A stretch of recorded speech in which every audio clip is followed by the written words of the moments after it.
up there. We're going to talk about Gus loses his grip.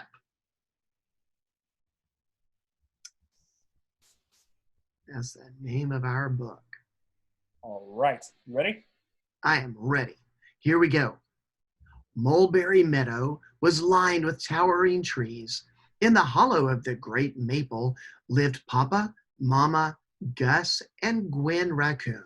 One evening, as they ventured across the pond for a bite to eat, Gus hopped on a log and dashed to the other side.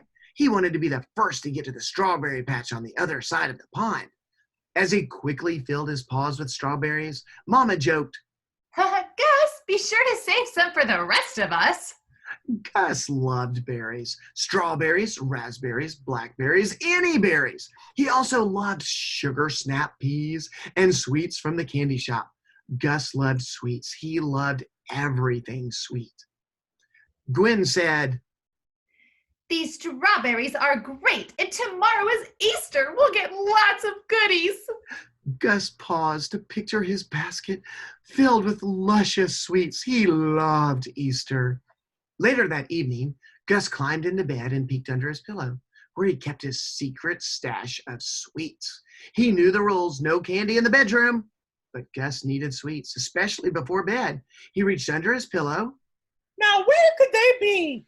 He searched inside the pillowcase. He threw back the covers. He searched some more. He paced the floor. Where did his candy go? And then he remembered. He ate it all last night.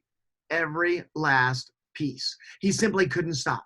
And now he had nothing. I'll never fall asleep. He thought. He collapsed on the bed and stared at the ceiling. Finally, he did fall asleep. The next morning, Gus rubbed his tired eyes. He felt dreadful until he remembered it was Easter. He raced down the stairs to find his basket stuffed with green grass and mounds of sweets, maple-covered eggs, gummy worms, and fruit roll-ups. His eyes grew wide as he dug his paws deep into the basket. Mom said, Good morning, Gus. Remember, no sweets till after breakfast. Papa's ready to read the Easter story from the great book. Let's gather around the table. As was their tradition, the raccoon family listened to Papa read from the great book, the wonderful story of how God sent his son, Jesus, to love his people and to die for their sins. When Papa got to the best part, The tomb is empty. Jesus rose from the dead. Gus wasn't really listening. He kept thinking about his sweets. He completely missed the sweetness of the story. As soon as Papa closed the great book and they finished the breakfast, Gus rushed to his basket. He devoured an egg. He crammed 3 gummy worms into his mouth. Then he reached for a fruit roll-up and Papa said, All right, Gus, that's enough. It's time to get ready for church. Several days later, Gus's basket was empty, but he was still craving more sweets. Mama was writing her shopping list and gathering bags for the market. She said, Gus, Gwen, time to go. the little kids, they raced down the stairs, and Papa said, I'll meet you there. Gus can help me finish fish for dinner. Once they arrived at the market, Mama zipped from stand to stand with Gwen and Gus in tow. She was happily purchasing food and fabric and fancy trinkets. Raccoons love a bargain. At each new shop, she seemed to find another thing she needed to have. And the after Easter prices were spectacular. Even Mr. Hogster's candy shop was having a sale. Gus said, I'd like some candy. but Mama said, You have plenty of candy at home. Mama didn't know that Gus had already eaten all of his Easter candy, and Gus didn't tell her. Mr. Hogster called, You're welcome to try a piece if it's okay with your mom. Look, your friend Miles at the counter right now choosing his piece. As the moms chatted together and Mr. Hogster helped another customer, they didn't notice what was happening behind them at the candy counter. Lyle was taking more and more samples, filling his cheeks, his paws, and his pockets to the brim. He winked at Gus, who was also filling his paws. Moments later, Papa arrived, and upon seeing all of Mama's bags, he said, Goodness, Mama, we'll have bags hanging from our tails. Where are we going to put all this stuff? Mama said. Just a couple more stands to go. Quinn happily trailed behind Mama. Papa, well, he held out his paw to Gus, and he said, I'm sure the fish are biting. Let's go. Papa reached for Gus's paw and found it full of sweets. All of a sudden, Gus lost his grip. The candy in his paws dribbled to the ground like a leaking faucet, as if in slow motion, one piece after another. Candy eggs, fruit roll-ups, gummies, and berries covered the ground, and Gus looked sadly down. He thought, now I'm in trouble. and he was. Papa's eyes got really big. How did you get all this candy? Gus, he whispered. Mr. Hogster's store. He told Lyle and me to take one, but then we couldn't stop. Papa said, We're going to return all this to Mr. Hogster right now. Gus slunk back into Mr. Hogster's store. He'd rather be anywhere than here, doing anything but this. He had completely lost his sweet tooth. Now he felt sick to his stomach. Gus said to Mr. Hogster, I stole this from you. I'm sorry. I hope you can forgive me. Gus set the eggs, the gummy bears, and berries on the counter, and Mr. Hogster replied, Thanks for your honesty, Gus. I do forgive you.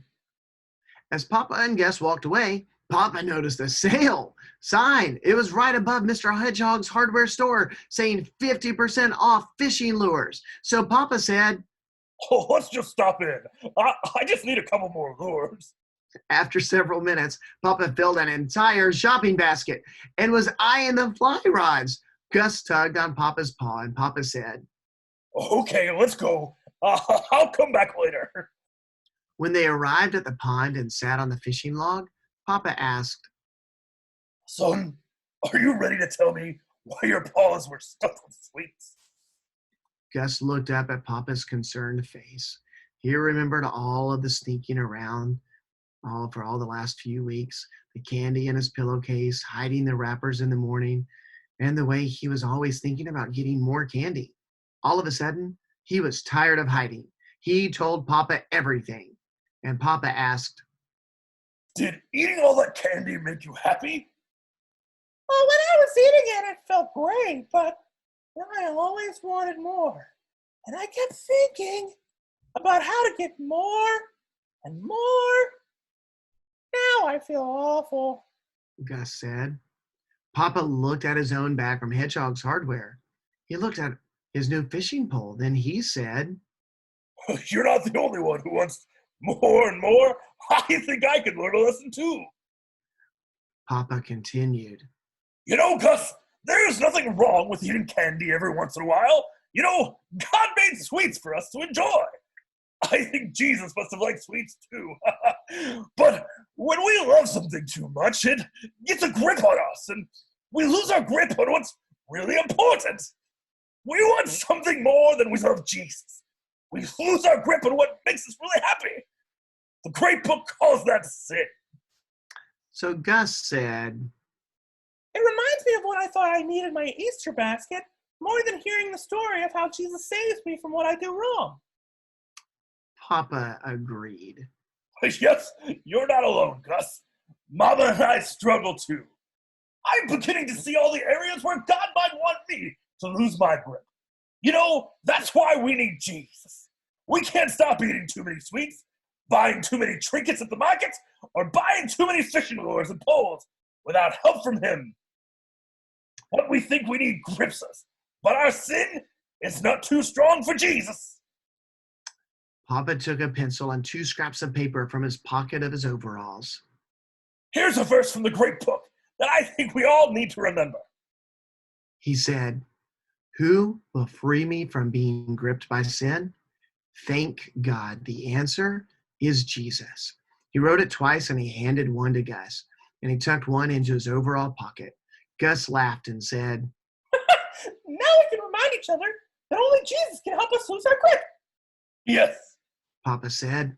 When Jesus holds us, we learn to loosen our grip on things that we hold too tightly. That's true, Gus. And once we lose our grip on what we want, we can notice all the wonderful, sweet things God has given us to enjoy.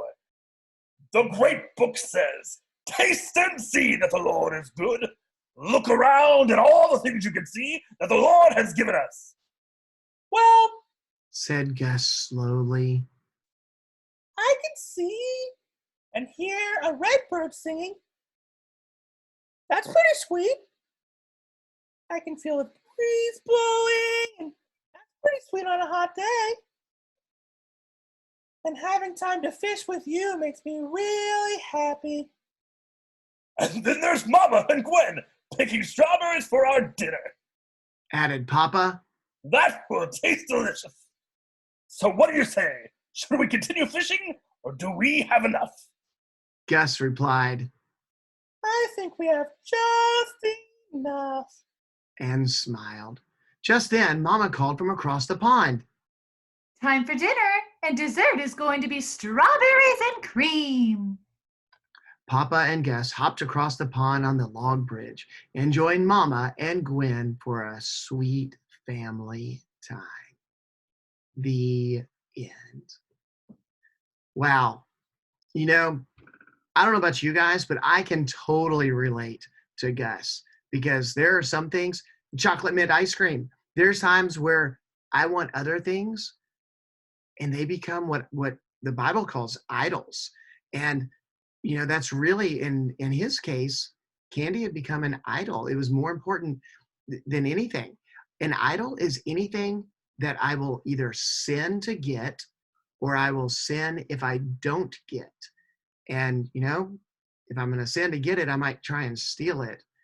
And if mom or dad won't give it to me, then I might be really mean and disrespectful and such, disobedient to them, which is also sin. So that's how you can decide. So, hey, you guys can write this in the chat. What would be if you were to say, Pastor Patrick, Miss Sabrina, Pastor Andy, I think this might be an idol in my life. Is there anything in your life that is more important than you know it should be right now? Go ahead and write that in. I'd be curious to see what you guys say. Is too important to you? Grace, were you gonna? Like an idol? Um, Oh, um, what do you want to say? Do you want to say something, Sandy? sometimes I ask for cookie dough a lot. That's it. Yep, I love chocolate chip cookie dough ice cream. But, you know, there's tablets, there's candy, PS4, ice cream. But, I mean, ice cream is one. Imagine the kids who mom and dad say no, and so either they sneak it and they get it when they shouldn't, or we know the Bible says, honor your mother and father, and they're like, I'm not going to, I'm mad. And they talk disrespectfully to mom and dad. So you got to look and see. Chances are, if you're getting really disrespectful with mom and dad during this time, it might be because they're telling you you can't have an idol. And I mean, we don't call it an idol, like we don't bow down and worship it like they used to in the Old Testament kind of thing, but we have our idols that we want, and we're willing to sin to get it, or we sin if we don't get it.